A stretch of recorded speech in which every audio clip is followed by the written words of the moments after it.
नमस्कार मित्रांनो, मी रवीना रेसिपीमध्ये आपलं मनपूर्वक स्वागत आहे. चला तर आज बघूया आपण काहीतरी वेगळं. रोजच्या नाश्त्याला काही सुचत नाही म्हणून आज शिळा भातापासून बनवूया आपण डोसे. माझ्याकडे रात्रीचा शिळा भात पडलेला होता. मी त्याला मिक्सर जारमध्ये टाकलेला आहे. मिक्सर जारमध्ये टाकून घेतल्यावर त्याच्यात 2 ते 4 हिरव्या मिरच्या टाकून घेतलेल्या आहे आणि थोडं पाणी सुद्धा टाकून घेतलेलं आहे. पाणी टाकून झाल्यावर त्याला मिक्सरमधून फिरवून घेतलेलं आहे बारीक. हे बघा, हे अशा प्रकारे मी मिक्सरमधून बारीक फिरवून घेतलेलं आहे. चला तर मग आपण आता त्याला कढईमध्ये काढूया. मी आता याला कढईमध्ये काढून घेतलेला आहे. मी 1 वाटी बारीक रवा घेतलेला आहे आणि त्याच्यात रवा टाकून घेतलेला आहे आणि त्याला मिक्स करून घेतलेला आहे मस्त, जेणेकरून लम्स पडणार नाहीत. स्वादानुसार नमक टाकून घ्यायचं आहे. बारीक चिरलेली कोथिंबीर मिक्स करून घ्यायचं आहे आपल्याला. चला तडक्याची तयारी करूया.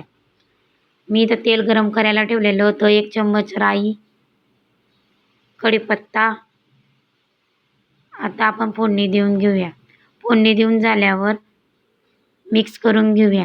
फोडणी दिल्याने काय होतं, चव मस्त येते. साधारण 5 ते 6 मिनिटं झाकून घेऊया. रवा फुलून जाईल. बघा, रवा किती मस्त फुलून गेलेला आहे. आता आपण त्याच्यात थोडासा सोडा टाकूया. मिक्स करून झाल्यावर चला आता आपण पॅन गरम करायला ठेवून घेतलेला आहे. थोडं तेल टाकून घेतलेलं आहे अगोदरच. आता आपण डोसे काढून घेऊयात. बघा, हलक्या हाताने फिरवायचं आहे, जेणेकरून चिटकणार नाहीत आणि तेलही टाकून घ्यायचं आहे. त्याची फ्लेम स्लो करायची आहे. बघा, साईडने मस्त करपून गेलेला आहे. आता पलटवून घेऊया. बघा, पलटून झालेला आहे आपला डोसा. किती छान सुरेख कलर आलेला आहे. आता दुसराही काढून घेऊया. दुसराही डोसा काढून झालेला आहे.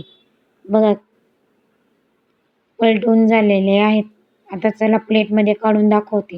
आपले डोसे तयार झालेले आहेत. तुम्हाला रेसिपी कशी वाटली? लाईक, कमेंट, सबस्क्राईब करायला विसरू नका. धन्यवाद.